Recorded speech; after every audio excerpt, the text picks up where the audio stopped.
Hello and welcome to Real Talk Live. I'm Ben Ferguson, and as promised, we have a couple of filmmakers here, Karina Duffy and Amber Lennon, and we're talking about the movie. The movie's called Tahi: The Human Journey, and the movie's not out yet. The movie comes out, it premieres on the 7th in Ojai. If there's any chance that you can make it to the premiere, you need to go to this. I saw the trailer. I watched the trailer. I've probably seen the trailer about 12 times now because, I mean, it's a 2-minute trailer and so many things happen in it. I mean, the music, the photography, everything is so captivating. And every time you see it, it brings something else to mind. I mean, talk about educational. So I mentioned the other day that this filmmaker might be here, and they are here. And I want to welcome both of you to the show. Thank you. And what really, I think we talked one time, and let me tell you, when I first spoke with you on the phone, you have a voice that has a frequency in it that unlocks something in people. To me, it's not, I don't want to say mothering, but it's kind of along those lines to where this person really knows what she's doing. And thank you. yeah, yeah. And as far as the intuition, we spoke a little bit on the phone, and we kind of got to know each other about my experiences with psychic abilities and intuition, and how I'm at a point in my life now where I meditate, and I didn't meditate before because I just didn't understand it. And I think you do things in life when you're ready to do them and not a moment before.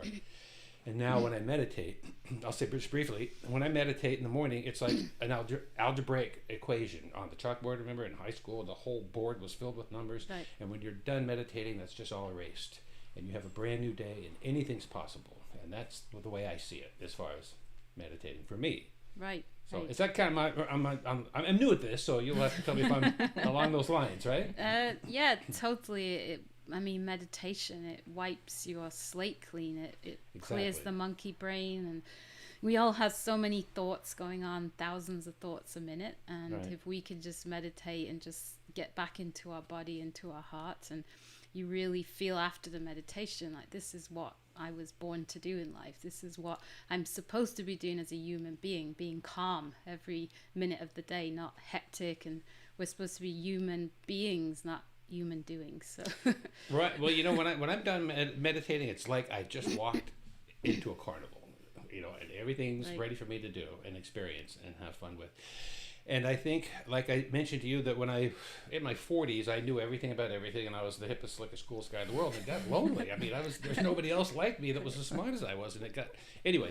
Obviously, that wasn't the truth. And then I heard somebody say, "You don't know what you don't know," and I almost fell off my chair. And I'm like, "Oh my God!" And that's when I realized I knew nothing, and it was such a breath of fresh air to realize I know nothing. And that's when I learned how to meditate. And that's when I started listening to my insides. Because ever since I was a little kid, I mentioned to you, when I was a kid, I was in bed and a voice came to me and said, "Get upstairs and go to your own room quickly." And I dismissed it, and it came back very loudly in my room, in my head. And I'm like, okay. And I went upstairs and I opened the door. And my brother had been back in the army, so he was out playing somewhere. And he had lit a candle before he left. And it was just about to light the whole place on fire. And that was, from that moment on, I'm like, I have helpers. And there's no doubt, if anybody's out there, discounting or dismissing psychic, you just haven't experienced it, or you will later, so don't worry about it. If you allow yourself to... Right. to I think it's actually giving yourself the time, because we all are so busy, and you need to have that space where you're just going back into your own me time. You're not giving to your kids, you're giving to your husband, your wife. You're just actually sitting still and just being in the moment.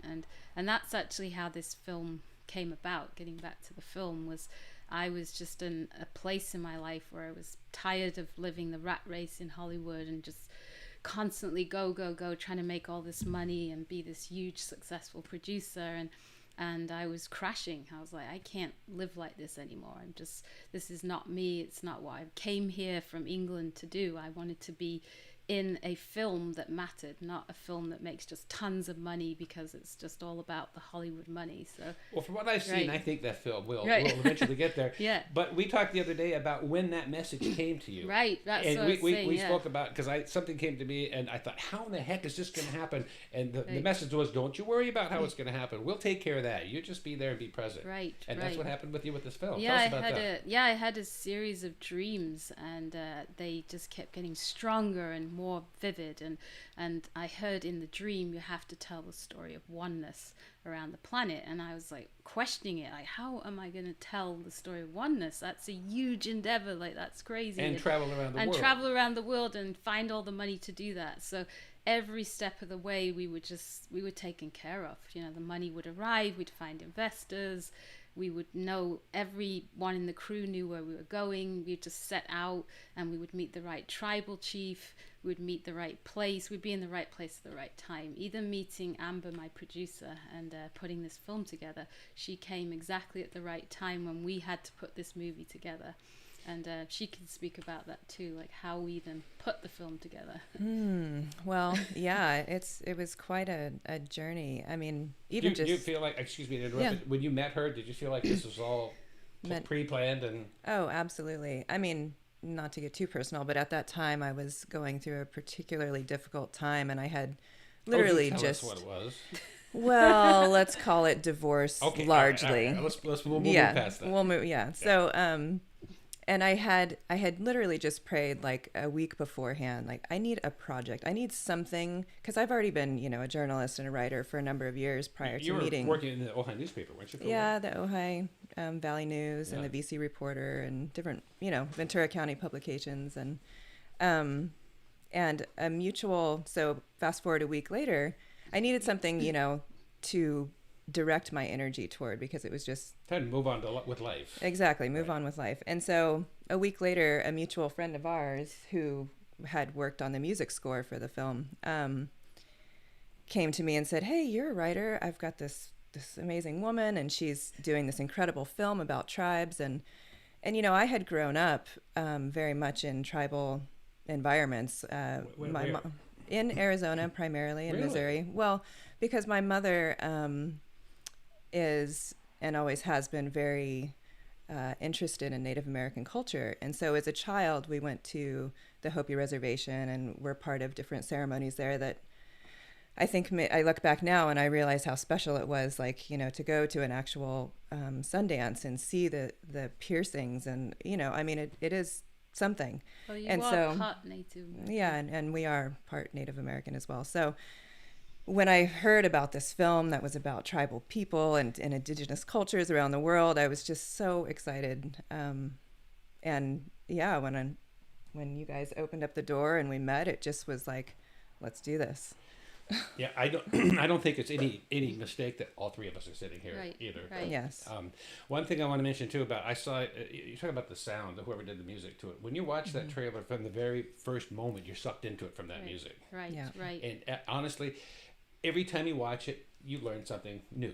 So we'll tell for people how to get the trailer. But one thing I wanted to say was, when I watched the trailer and saw what you all did, talk about a timing thing. We've all gone through the last 2 years of the rioting and all the burning and all the crap, right? All the racist, this is absolutely so perfect timing. It's like a tapestry that's weaving all the 2 years together to make it right, to make things good.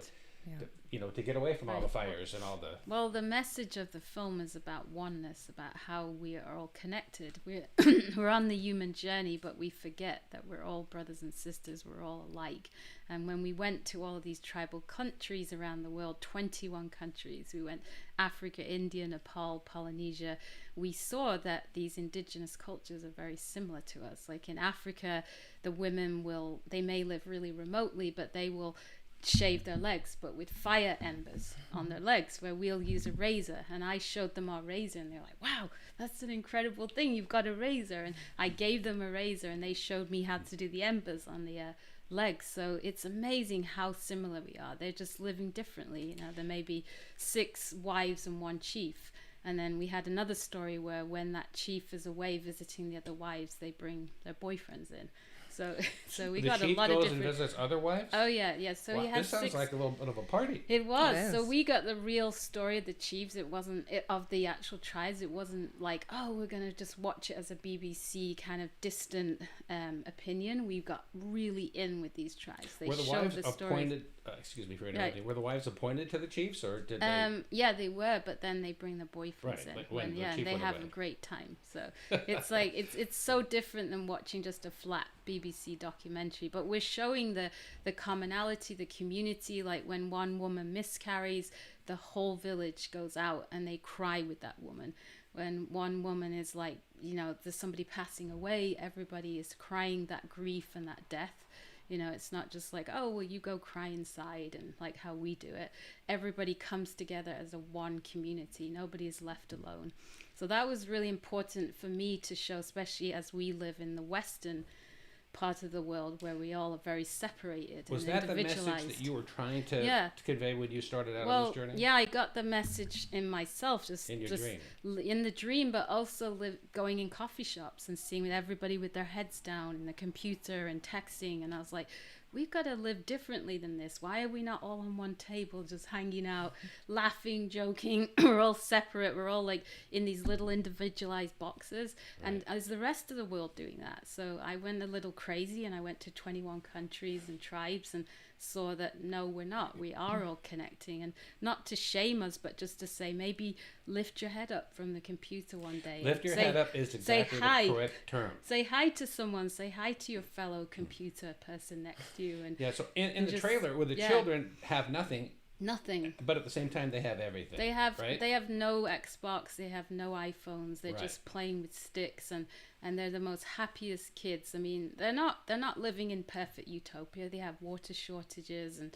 they struggle. Don't really know that they don't have the Volvo and the PS5. Right. Well, they don't. The tribes we went to are so remote. They don't actually have money. They don't know what money is. They don't have a phone. I showed them a phone. What do they eat? They eat very poorly actually because of the drought in certain areas that we filmed in.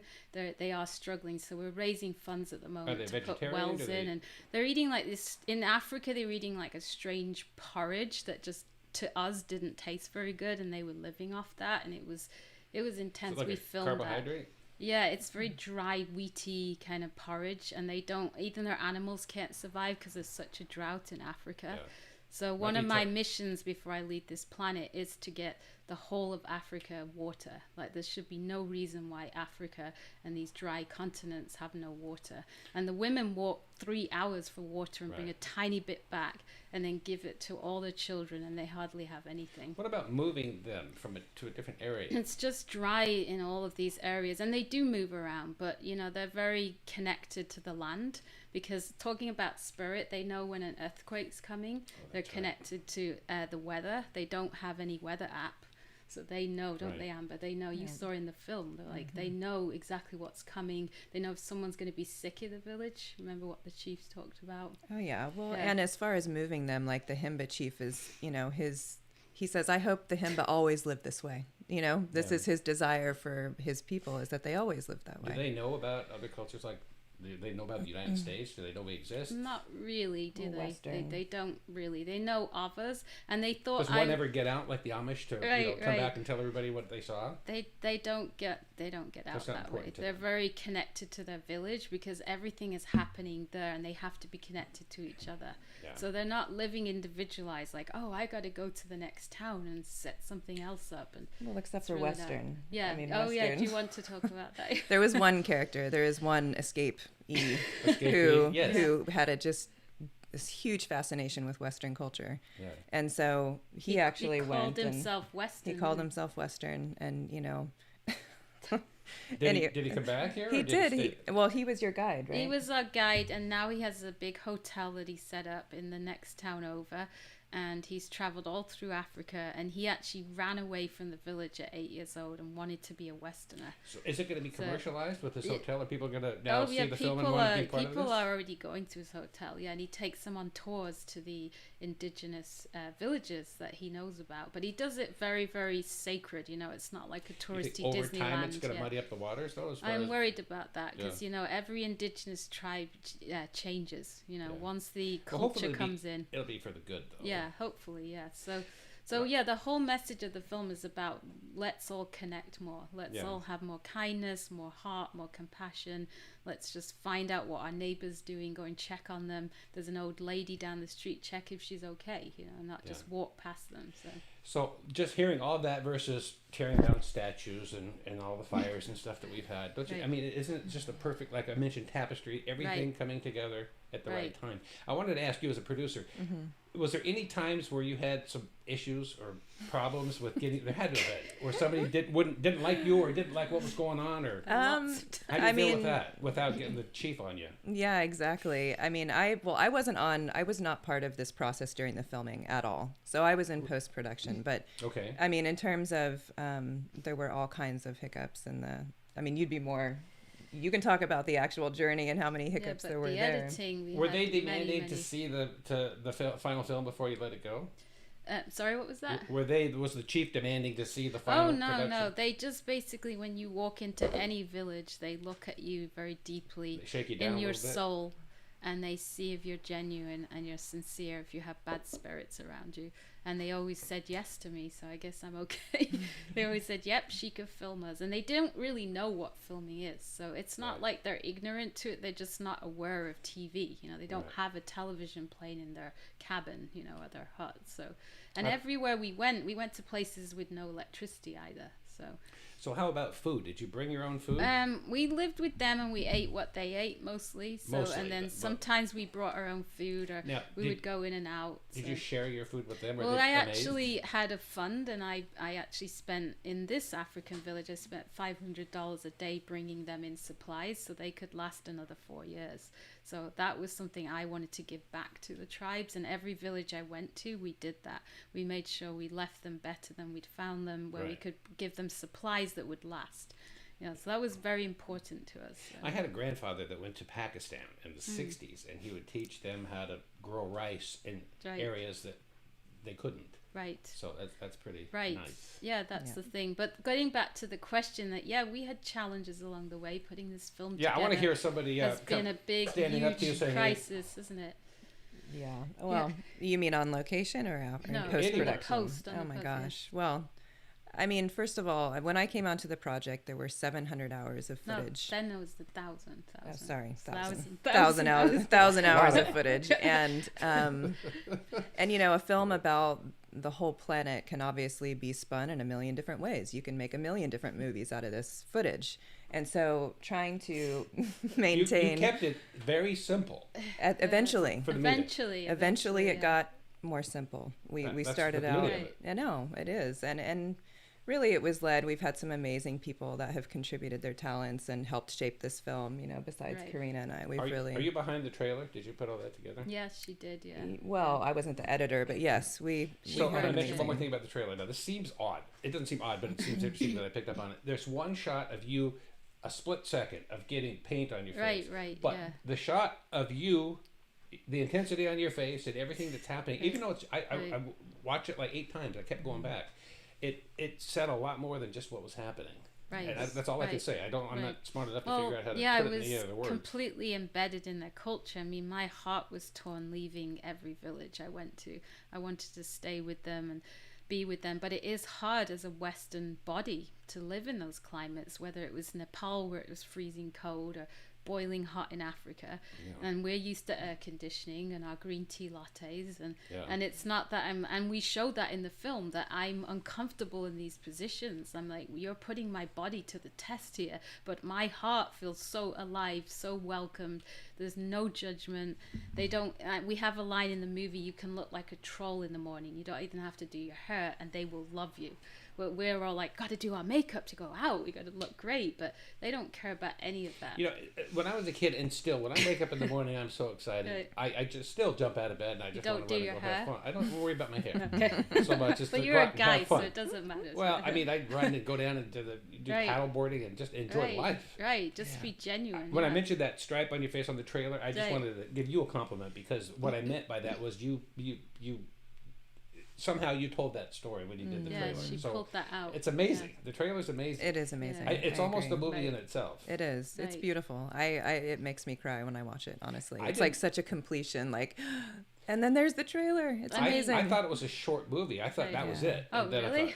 So tell us about the movie. How long is the movie? And it's going to be on the 7th, right? Yeah, it's on the 7th at the Sane. We've got the address here, Sane Living Centre, 316 East Matilaha Street, Ojai. If you want to book tickets, you just go to Eventbrite and write the name of the movie in, Tahi the Human Journey.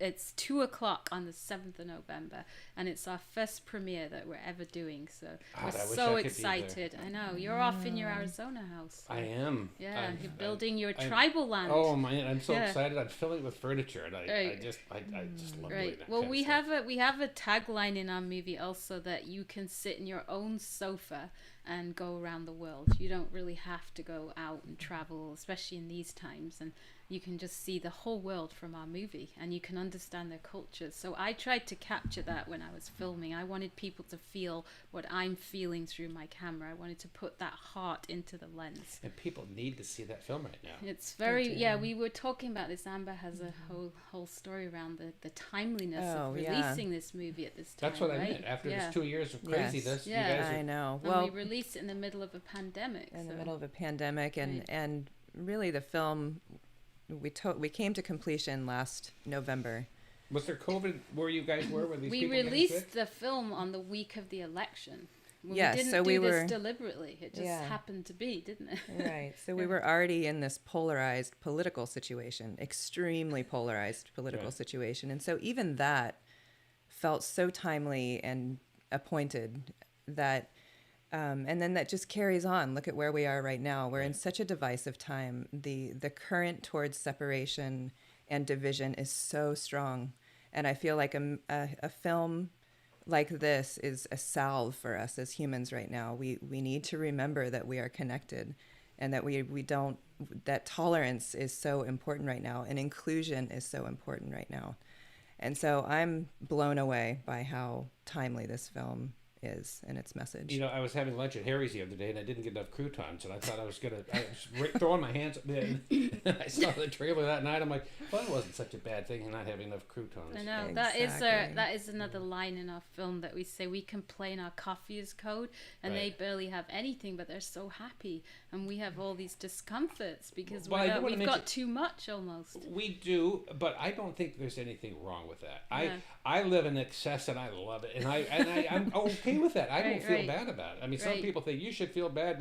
Why should I feel bad? Yeah. You got one shot at this life. You know, have fun. Right. No matter what it takes, as long as you're fair and you're kind. I mean, that's one thing my mom taught me, was to be kind, and that's everything. Somebody had mentioned we're starting to get a lot of texts about the show, and one of them was that you're entertaining, quirky, and genuine. And when I heard genuine, that just made everything for me. Right. Yes. Well, that's the big message: to be kind, to be in your heart. And genuine. Yeah, and Yes. genuine and honest. So, because when I meet people, and I start to see this little facade, and I don't need that. It's time to move on. Yeah. Yes. Well, also Genuine talking people. about the timeliness is like our, the whole line about really celebrating our differences at this time, because we're all going to have 1,000 opinions. Are we going to always agree?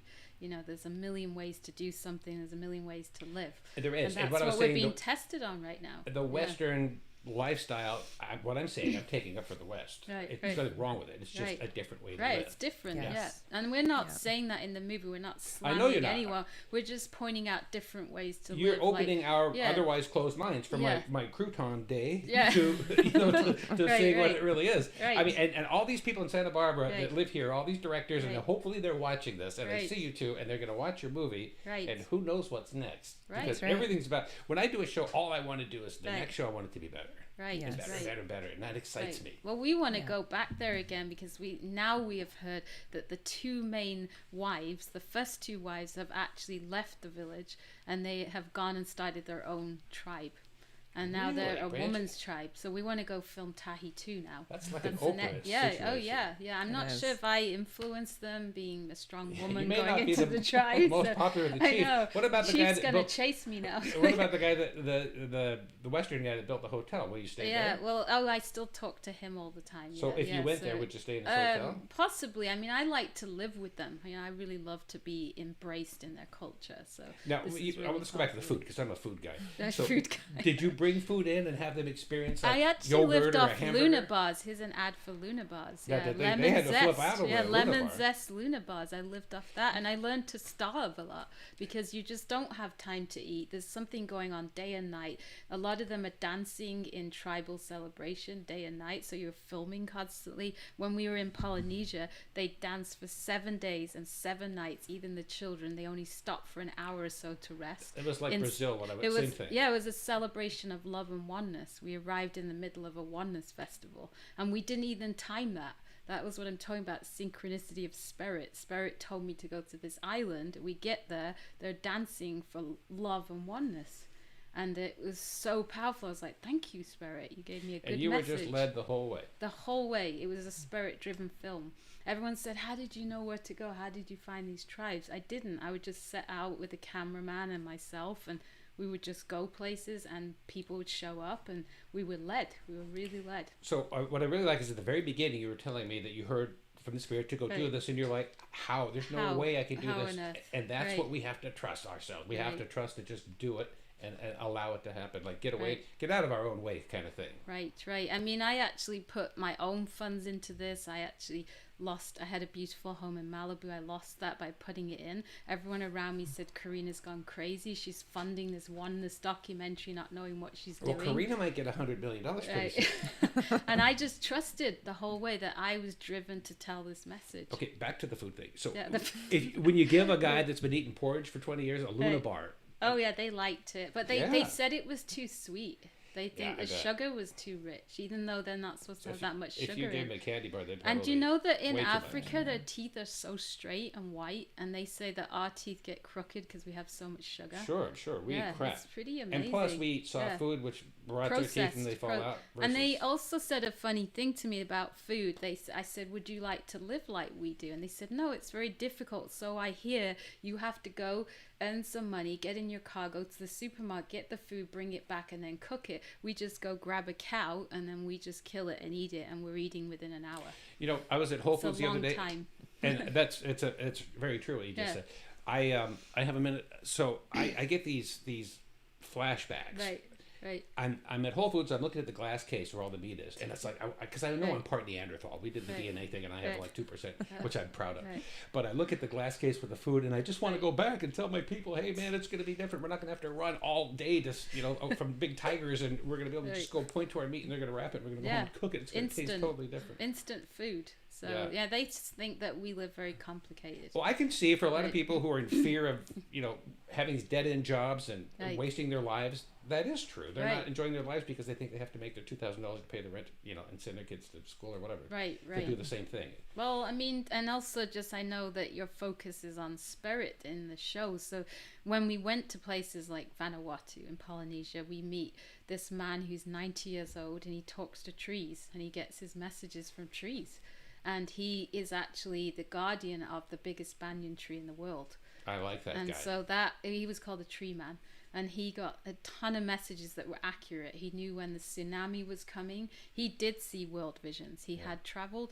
So there were a lot of shamans we met along the way that were having messages and very insightful, accurate psychic messages that were coming true. We're going to do another show with you. Yeah, about that. We have 30 seconds left. Okay, great. Karina and Amber, thank you so much for being here. Thank you. Once the movie is premiered, it's going to be on the 7th in Ojai. What's the name of the movie again? It's Tahi, the Human Journey. Just go to Eventbrite and type that in, and you'll get tickets 7th of November, 2 p.m. And when I come back, I'm going to see it somehow. You'll allow me to see it somehow, and then we'll come back and we'll talk about the whole movie again. Thank you for having us. Yeah, thank you guys. Thank you so much. You're like one of our first real guests. We had a skeleton, and we had another lady, but this is really we're real nice. humans. So Humans are good. Yeah, humans are good. Yeah. Thank you. Yeah, thank you guys, and thank you.